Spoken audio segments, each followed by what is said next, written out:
ಕೊರಟಗೆರೆ ತಾಲೂಕಿನ ಶ್ರೀ ಕ್ಷೇತ್ರ ಗೊರವನಹಳ್ಳಿಯಲ್ಲಿ ಇವತ್ತು ಭಾಳ ವಿಶೇಷವಾದಂಥ ಕಾರ್ಯಕ್ರಮ, ಒಂದು ಐತಿಹಾಸಿಕ ಕಾರ್ಯಕ್ರಮ.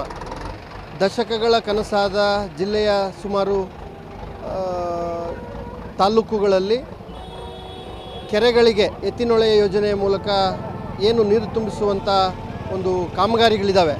ಅದರ ಭಾಗವಾಗಿ ಇವತ್ತು ಕೊರಟಗೆರೆ ತಾಲೂಕಿನ 62 ಕೆರೆಗಳಿಗೆ ಎತ್ತಿನೊಳೆ ಯೋಜನೆಯಿಂದ ನೀರು ತುಂಬಿಸುವ ಕಾಮಗಾರಿಗಳಿಗೆ ಇವತ್ತು ವಿದ್ಯುಕ್ತವಾಗಿ ಮಾನ್ಯ ಗೃಹ ಸಚಿವರು ಹಾಗೂ ಜಿಲ್ಲಾ ಉಸ್ತುವಾರಿ ಸಚಿವರು ಹಾಗೂ ಸಣ್ಣ ನೀರಾವರಿ ಸಚಿವರು, ಸಹಕಾರ ಸಚಿವರು, ಹೀಗೆ ಎಲ್ಲ ಗಣ್ಯರ ಸಮ್ಮುಖದಲ್ಲಿ ನೇತೃತ್ವದಲ್ಲಿ ಕಾಮಗಾರಿಗಳಿಗೆ ಚಾಲನೆಯನ್ನು ಕೊಡುವಂಥ ಒಂದು ಸುದಿನ. ಸುಮಾರು 455 ಕೋಟಿ ವೆಚ್ಚದ ವಿವಿಧ ಯೋಜನೆಗಳಿಗೆ ಇವತ್ತು ಚಾಲನೆಯನ್ನು ನೀಡಲಾಗ್ತಾ ಇದೆ. ಸುಮಾರು 20 ರಿಂದ 25 ಸಾವಿರ ನಾಗರಿಕರು ತಾಲೂಕಿನ ವಿವಿಧ ಮೂಲೆಗಳಿಂದ ಬರುವ ನಿರೀಕ್ಷೆ ಇದೆ.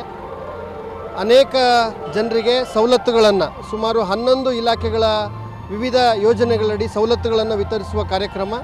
ಗ್ರಾಮೀಣಾಭಿವೃದ್ಧಿ ಪಂಚಾಯತ್ ರಾಜ್ ಇಲಾಖೆಯಿಂದ ಸುಮಾರು 50 ಕೋಟಿ ವೆಚ್ಚಗಳಲ್ಲಿ NREGA ಯೋಜನೆಗಳಿಗೆ, ಕಾಮಗಾರಿಗಳಿಗೆ ಚಾಲನೆ. ಶುದ್ಧ ಕುಡಿಯುವ ನೀರನ್ನು ಮನೆ ಮನೆಗೆ ಒದಗಿಸುವ ಯೋಜನೆಗಳ ಕಾಮಗಾರಿಗಳಿಗೆ ಚಾಲನೆ. ಸುಮಾರು 60 ಕೋಟಿ ವೆಚ್ಚದಲ್ಲಿ ವಿವಿಧ ರಸ್ತೆಗಳ ಅಭಿವೃದ್ಧಿ ಕಾಮಗಾರಿಗಳಿಗೆ ಚಾಲನೆ.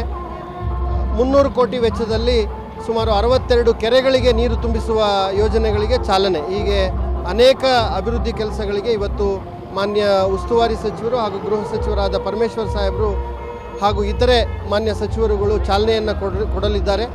ಸೊ ಈ ಒಂದು ಕಾರ್ಯಕ್ರಮವನ್ನು ಎಲ್ಲ ನಾಗರಿಕರು ಬಂದು ಯಶಸ್ವಿಗೊಳಿಸ್ಕೊಡ್ಬೇಕು ಅಂತೇಳಿ ಈ ಸಂದರ್ಭದಲ್ಲಿ ನಾನು ಕೋರ್ತೇನೆ.